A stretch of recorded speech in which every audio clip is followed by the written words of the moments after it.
پناه میبریم به خداوند از شر ابلیس و شیاطین جنی و انسیش، از اینکه وعده‌های به ظاهر درست و در باطن غلط رو به ما بدهند و ما رو فریب بدهند. بسم الله صادق الوعد، به اسم خداوندی که همه وعده‌هایش صدق و درست و راستی است. کرسی نظامسازی در انقلاب اسلامی رو خدمتتون هستم.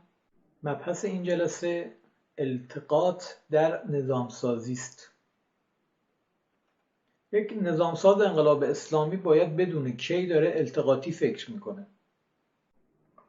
التقاطی فکر کردن خیانتی بزرگ به اسلام و مسلمین است. این نظامساز باید به پهنه تفکر خودش مسلط باشه، حکومت کنه، نخ ریز التقاط رو از بین اونها شناسایی کنه و بیرون بکشه. اگر به این مجهز نباشه گاهی التقاطی فکر میکند و به جای اینکه به اسلام و مسلمین خدمت کند خیانتی بزرگ به اونها میکند. خیانت یک نظامساز هزار برابر بیشتر از خیانت یک مکانیک، یک تاجر، یک مغازه خاربار فروشی است.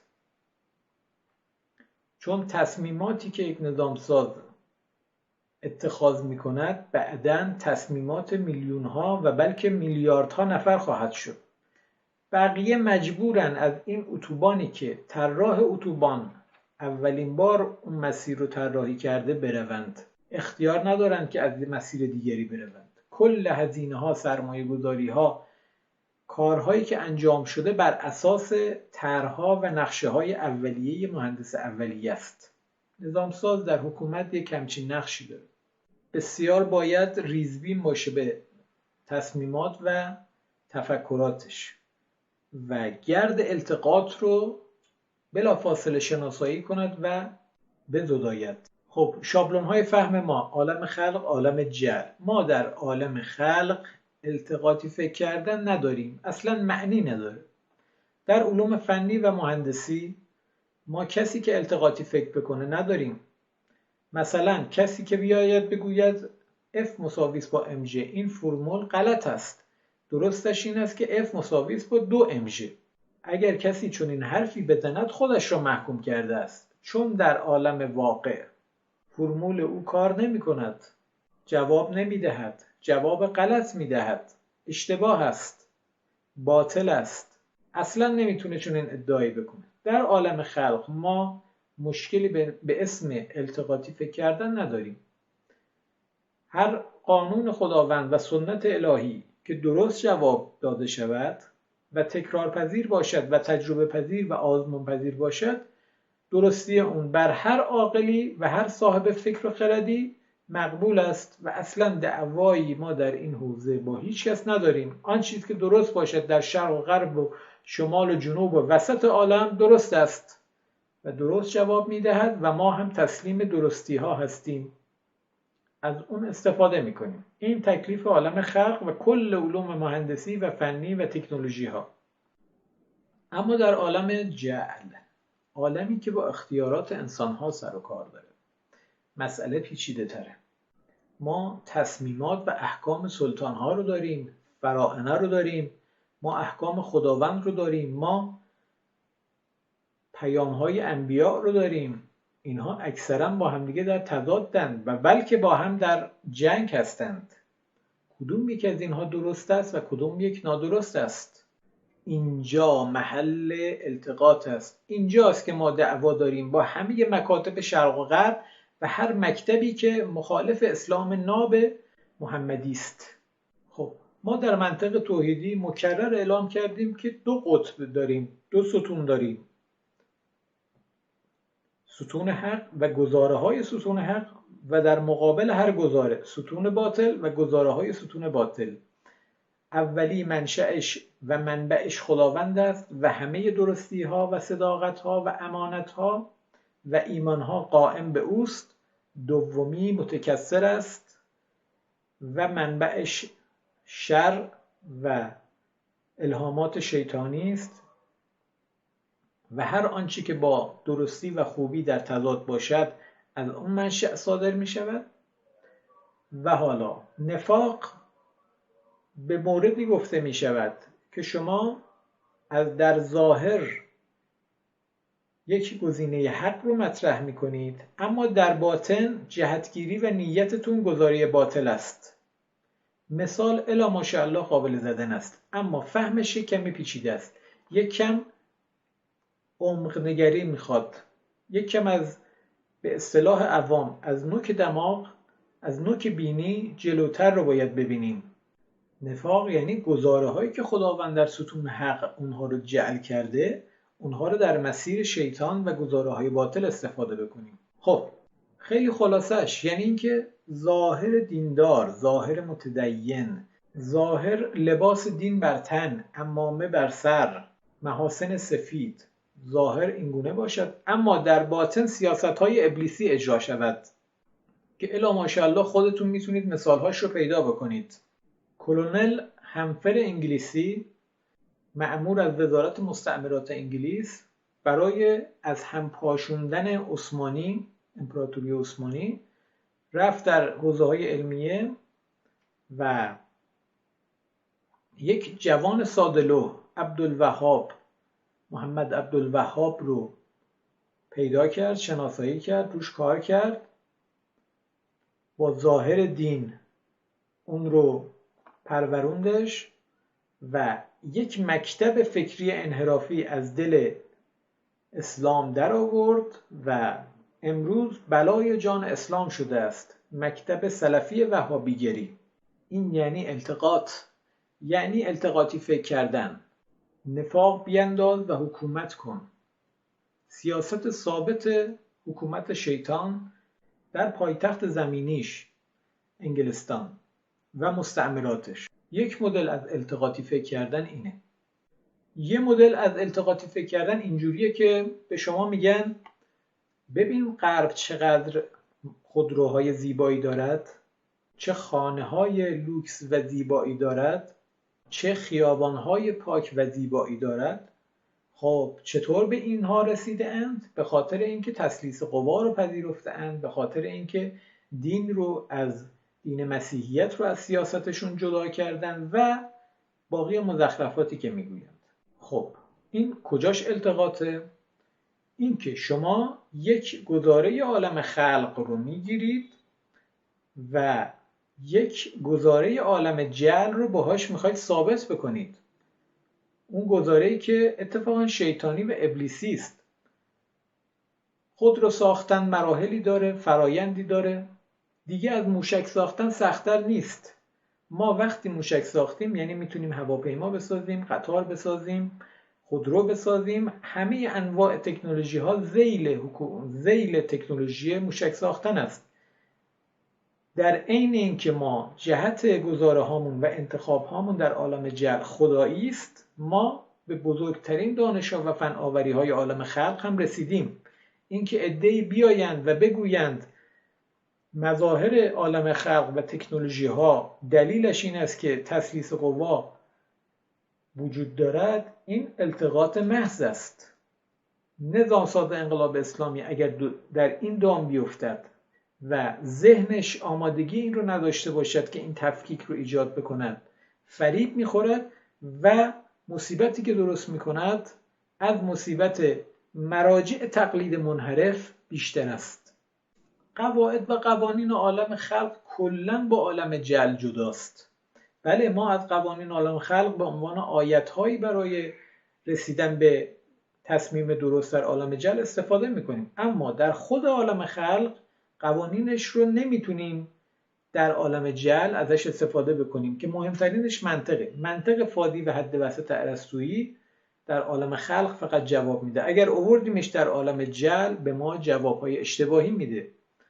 ما نمیتوانیم مثلا خودروهای لوکس غربی رو که مثلا 10 سال از ما جلوتر هستند این رو دلیل بگیریم و برهان بگیریم و دلیل درستی نظام تسلیس قوا بدونیم. نه خیر، ما تا شاید 10 سال آینده، شاید 20 سال آینده، شاید 5 سال آینده به لبه تکنولوژی خودروهای برقی و خودروهای روز دنیا برسیم و از اونها هم جلو بیفتیم، همونطور که در موشکی که خیلی بالاتر از خودروسازی هستش این کار رو انجام دادیم. پس اینکه بعضی ها این مظاهر تمدن غرب رو میگیرن و سرکوب میکنن و سرکوفت میکنن مؤمنین رو، این دارن خیانتی بزرگ به اسلام و مسلمین مرتکب میشند.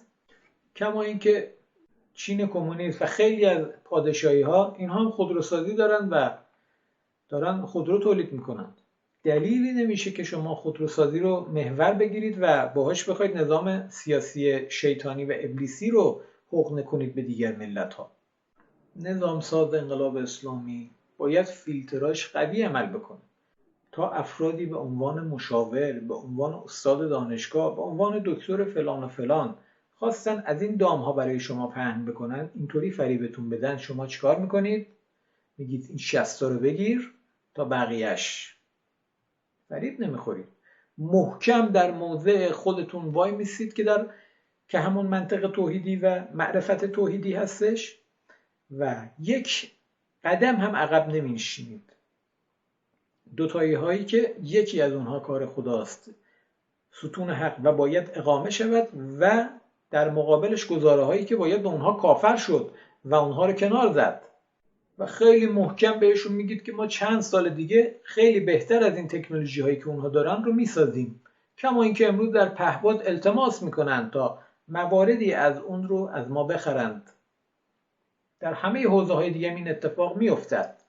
و اگر یک منافق وطنی با اسم استاد دانشگاه شهید بهشتی یا دانشگاه پلی‌تکنیک یا هر اسم دیگه‌ای خواست که شما رو بفریبد و مدام کلیدواژه‌های اینطوری به کار می‌برد: 10 ویژگی کشورهای پیشرفته، 10 ویژگی عربستان، 10 ویژگی کوفت زهرمار، شما چیکار میکنید؟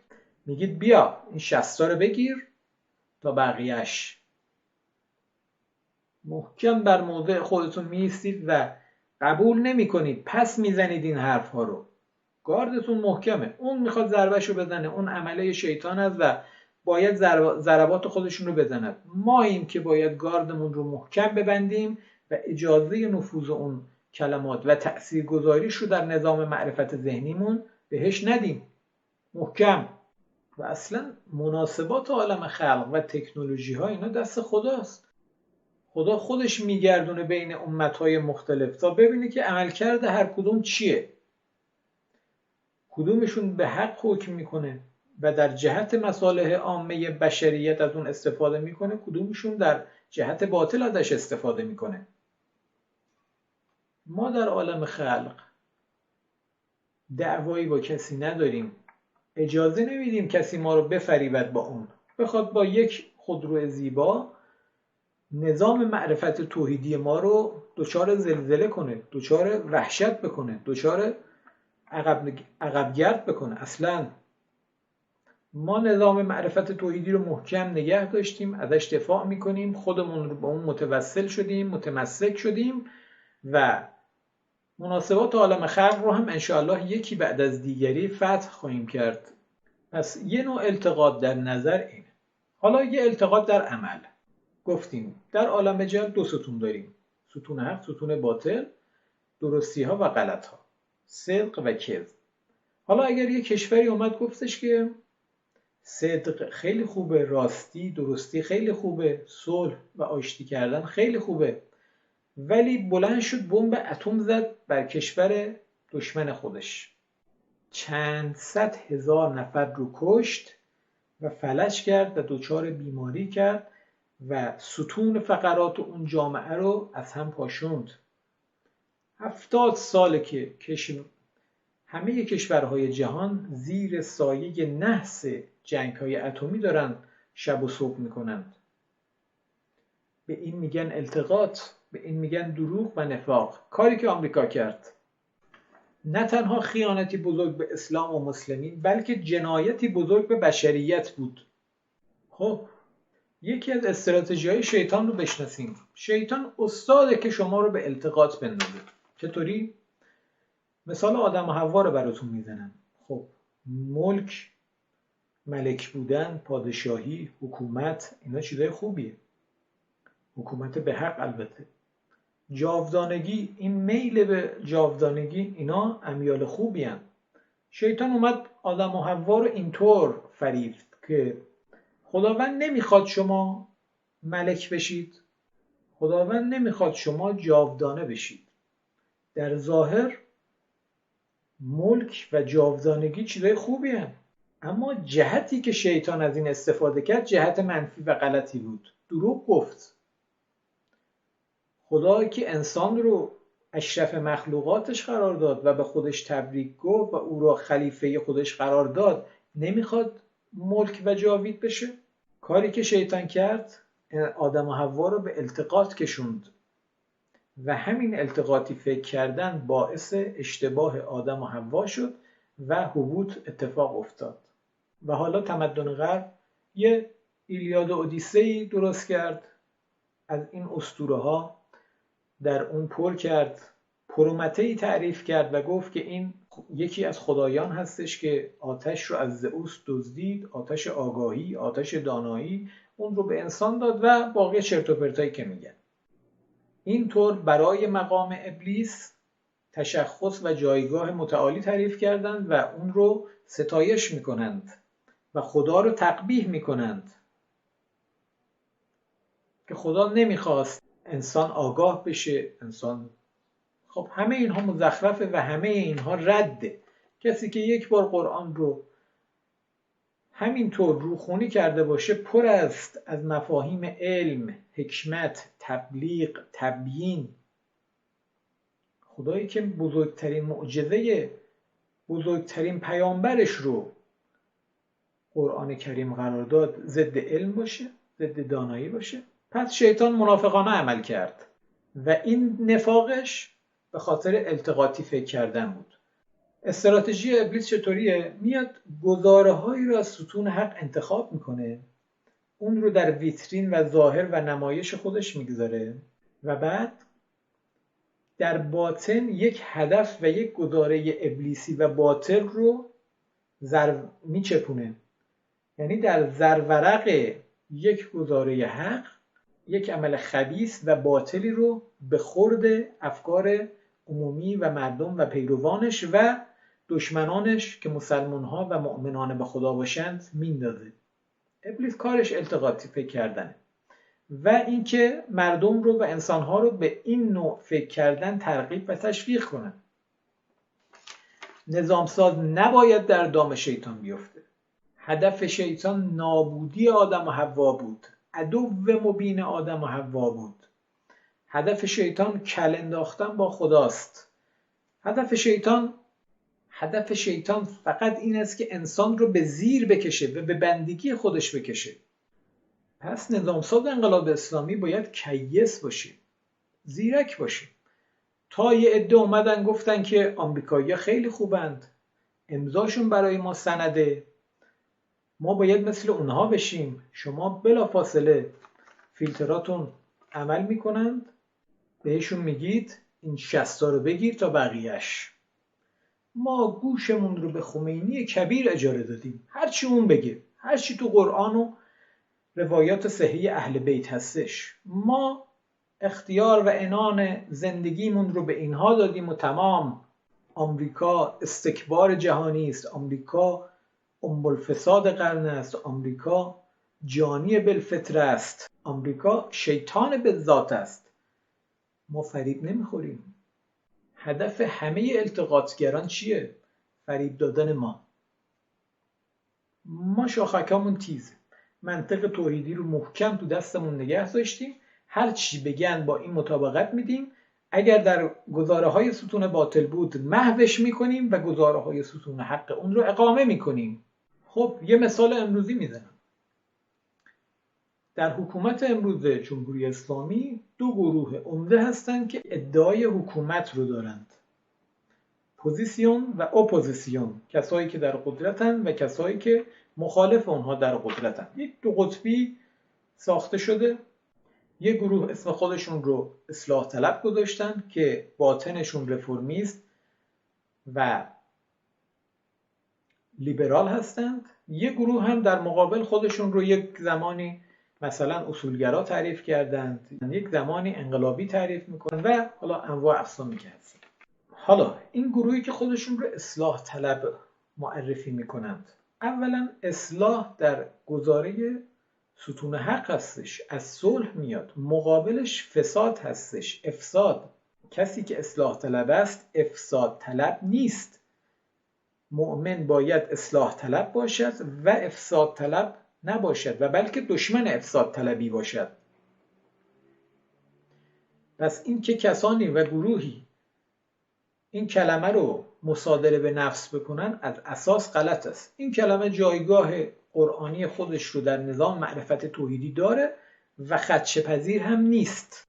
حالا این گروه میان و با ادعای اینکه در انتخابات تقلب شده، کشور رو تا مرز بحران پیش میبرند. فتنه 88 کم اتفاقی نبود. افرادی که در این فتنه رفوزه شدند کم کسایی نبودند. تا حد مرجع تقلید کسانی بودند که از اون جریان دفاع کردند. چرا چون این اشتباهی مرتکب شدند؟ چون ذهنشون التقاطی فکر میکرد. چون یک گزاره تقلب کردن بد است، بله این رو همه میدونیم، همه کسایی که مؤمن به گزاره‌های ستون حق هستند این رو میدونند. اما کسی بیاید این رو بهش متمسک بشه و بعد نظام ولایت فقیه رو به شخص اول مملکت توهین بکنه و بخواد نظام اسلامی رو براندازی بکنه، با هر کس که باشد او عمله شیطان است و فریب این حرفهای ظاهرگرایانه اون رو نخواهیم خورد. ولو اینکه حتی ثابت شد که تقلبی هم در کار نبوده، ولی باز هم عقب نشینی نکردند. به اینها میگن التقاطی، به اصلاح طلبای فعلی میگن التقاطی و التقاطی فکر کردن خیانتی بزرگ به اسلام و مسلمین است. نفس عملشون افساد است نه اصلاح، ولو اینکه اسم خودشون رو بگذارند اصلاح طلب. اینها در دوره‌ای اکثر مسئولیت‌های کلیدی حکومت جمهوری اسلامی رو در دست داشتن. یه حزب سیاسی قدری رو درست کردن به اسم کارگزاران سازندگی که زیر چتر هاشمی رفسنجانی اینها رشد کردند.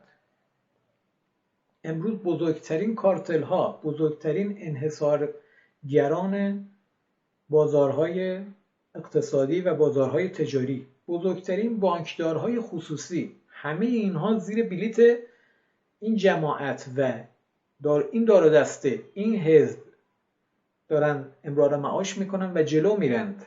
قدرت‌های بزرگ اقتصادی رو تو چنگشون احتکار کردند و سخنگوشون رسما میگه ما لیبرال دموکرات مسلمان هستیم. دیگه التقاطی فکر کردن از این واضح‌تر؟ لیبرال میتونه مسلمان باشه؟ حالا خدا به امثال اینا چی میگه؟ در قرآن آیات ابتدایی سوره بقره: و اذا قیل لهم لا تفسدوا فی الارض، وقتی به اونها گفته میشود که فساد نکنید در زمین، انقدر بانک نزنید، انقدر شعبه بانکی تأسیس نکنید، انقدر پول فیات تولید نکنید، انقدر به جامعه ضرر نزنید، انقدر موتور تورم نباشید، انقدر مسکن احتکار نکنید، انقدر مال و پاساژهای آنچنانی نسازید، انقدر نمایشگاه‌های مد و لباس و بی‌حجابی اینها رو گسترش ندید، انقدر فیلم‌های سیاه‌نمایی رو اینها رو گسترش ندید و سفارش ساخت و بودجهشون رو تأمین نکنید، انقدر روزنامه‌های زنجیره‌ای سیاه‌نما رو ساپورت نکنید، بهشون دستور کار ندید. لا تفسدوا فی الارض. چی جواب میدن به شما؟ قالوا انما نحن مصلحون. ما خیلی هم خوبیم، ما خیلی هم داریم کار مصلحانه انجام میدیم. ببینید این همه ماشین‌های لوکس در خیابان هاست، ببینید این همه برج‌های بلند، این همه کاخ‌های لوکس در جامعه هستش، ببینید انقدر لیبرالیسم خوبه، این همه آزادی خوبه، این تصاویر و مناظر زیبا، این زن‌های آنچنانی در خیابان‌ها میچرخن، اینها خیلی هم خوبه. چرا به این بلا گرفتار شدن؟ چون ذهنشون التقاطی داره فکر میکنه، چون هدف و آمال و نهایتشون رسیدن به کشورهای اروپاییه. اونها رو تراز و مقصد و نهایت تعریف کردن، همیشه دنبال روی اونا باشند. و در ادامه و اذا قیل لهم آمنوا کما آمن الناس، وقتی به اونها گفته می شود که شما هم ایمان بیارید همونطور که مردم عادی ایمان آوردن، همونطور که این همه شهید ایمان آوردن، یه سهمی در امنیت جامعه داشته باشید، در اقتصاد جامعه کمک بکنید، دست از این فساد بردارید و مثل بقیه مردم زندگی بکنید، خودتون رو از برج‌ها و برج عاج‌ها بکشید پایین، با بقیه مردم و همسطح بقیه مردم زندگی بکنید. داعش الان سوریه و عراقه، اگر الان جلوش وای نستیم فردا تهرانه و ناموسمون در خطر قرار گرفته. شما هم بیاد یه چند تا شهید بدید، یه خورده هزینه بکنید، امنیت ایجاد بکنیم، جامعه سالم بمونه. میگن نه، ما اصلا بهمون میخوره شهید باشیم و مدام زخم زبان و مدام اهانت. اونا چی جواب میدن؟ قالو انؤمن کما آمن السفها، ما مثل این سفیها ایمان بیاریم؟ اینا واسه پول رفتن، برای بشار اسد رفتن به جنگن، برای پول رفتن به جنگن، ما بریم مثل اینا؟ خدا چی میگه؟ میگه الا انهم هم السفها ولکن لا یعلمون. خدا میگه شما ای جوان مؤمن انقلابی حواست باشه، اونا خودشون سفیه هستن ولی نمیدونن این رو، نمیفهمند. شما حرفای اونا رو جدی نگیر. چرا به این بلا گرفتار شدن؟ چون ذهنشون التقاطیه، ذهنشون رو دادن به لیبرالیسم، دادن به تسلیس قوای مونتسکیویی، دادن به مدرک دکترا، دادن به فلسفه و ایسمهای باطلی که انتهاش به شیطانیسم ختم میشه. اینها راه به جایی نخواهند برد. حالا یه پله بدتر، و اذا لقوا الذین آمنوا قال آمنا، وقتی که با گروه مؤمنین میشینن، وقتی که در محضر حضرت آقا هستن، میرن معمولا صفای جلو میشینن و میگن ما با شماییم، هر کاری شما بگید انجام میدیم، اقتصاد مقاومتی خیلی خوب است، ما چرخه هسته‌ای رو حفظ میکنیم، ما فلان میکنیم فلان میکنیم. و اذا خلوا الی شیاطینهم قالوا انما معکم انما نحن مستهزئون، وقتی که با شیاطین خودشون خلوت میکنند، خنده های مستانه ای سر میدهند و میگن ما با شماییم، اونا رو سر کار گذاشتیم، اونا رو عقب نگه داشتیم، معطلشون کردیم، سرگرمشون کردیم، ما بتون رو ریختیم در قضایای هسته‌ای، ما کار رو جمع کردیم بستیم، ما با شماییم، ما 10 سال اونا رو عقب انداختیم، ما یه نسلشون رو دچار مشکل کردیم، تو ازدواجشون، تو تشکیل خانوادهشون، سر کارشون گذاشتیم، خیالتون راحت. خدا میگه الله یستهزئ بهم و یمدهم فی طغیانهم یعمهون، خداوند اونها رو استهزاء میکنه و مددشون میکنه در این طغیان و خیانتی که مرتکب شدند. اولئک الذین اشتروا الضلالة بالهدی، اونها کسایی هستند که هدایت رو به ضلالت و گمراهی و سیاهی کشورهای اروپایی فروختند. و ما ربحت تجارتهم، این تجارتشون بهشون هیچ سودی نمیده. و ما کانوا یهتدون، و اصلا هدایت یافته نیستند، ولو اینکه خودشون رو خیلی استراتژیست بدونن، خودشون رو عضوی از مجمع تشخیص مصلحت نظام بدونن، ولو اینکه خودشون رو عضوی از مجلس خبرگان بدونن که باید برای یک امت و یک تمدن رهبر انتخاب کنه، ولو اینکه اینطور باشن، اونها راه یافته و هدایت یافته نیستند. چرا این بلا سرشون میاد؟ چون ذهنشون، ماشین منطقشون التقاطی داره فکر میکنه، گزاره های باطل و گزارای حق تو ذهنشون جابجا شده، جایگاه های یونیک و انحصاری توحیدی تو ذهن اونها شکل نگرفته، چون تسلیم ستون حق نشدند، چون کافر به گزاره های ستون باطل نشدند. این افراد التقاطی فکر میکنند و هر فکرشون و عملشون خیانتی بزرگ به اسلام و مسلمین است. و شما جوان مؤمن انقلابی، اگر ذهنت اینجوری کار بکنه، حتی اگر رئیس جمهور هم بشوید، جز ضرر و خسارت برای این امت و این دین هیچ چیزی به بار نخواهید آورد. کسی که جهاد با نفس کند بعداً میتواند رهبر یک امت شود و بر آنها حکومت کند. اگر قادر نباشید خطوط التقاط رو از پهنه فکر و اندیشتون پاک کنید، شما جز خسارت و ضرر چیزی برای این نظام ندارید. فیلترهای مغزتون رو جدی و محکم و همیشه روشن نگه می‌دارید. فریب ظواهر رو نمیخورید.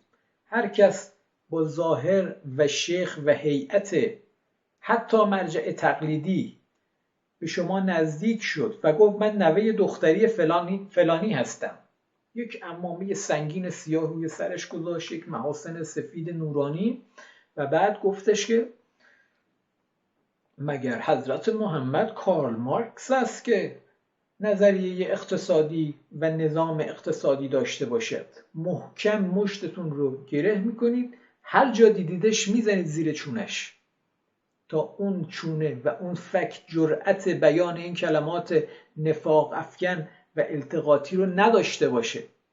پیامبر خدا اسوه حسنه برگزیده زمین و زمان رو ذیل یک فرماسونر ملحد و دشمن و یهودی هزار جور مسئله دار میبره، زیر رادیکال اون میخواد تعریف بکنه. خاک بر سر لا اله. پس اصلاح و اصلاح طلبی مال اون جماعت نیست.